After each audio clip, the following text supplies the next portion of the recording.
Kabupaten Karangasem saat ini telah masuk zona kuning atau risiko rendah penularan COVID-19.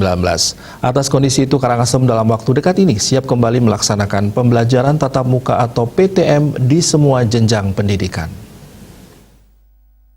Sutrisna mengungkapkan pihaknya telah melaksanakan rapat dengan Disdikpora, Dinas Kesehatan, Dinas Perhubungan, BPBD, Satpol PP, Ketua MKKS SMA, dan Ketua MKKS SMK untuk membahas pelaksanaan PTM ini.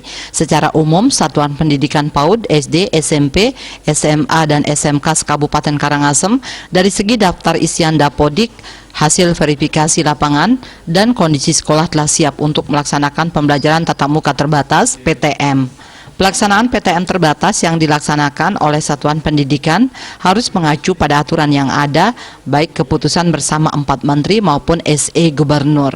Untuk mengantisipasi penyebaran COVID-19 di lingkungan sekolah, semua warga sekolah mulai dari guru dan siswa tetap menerapkan protokol kesehatan prokes secara ketat.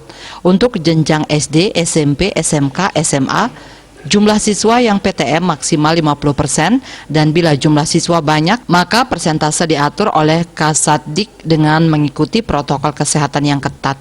Eka Parananda, Bali Pos melaporkan.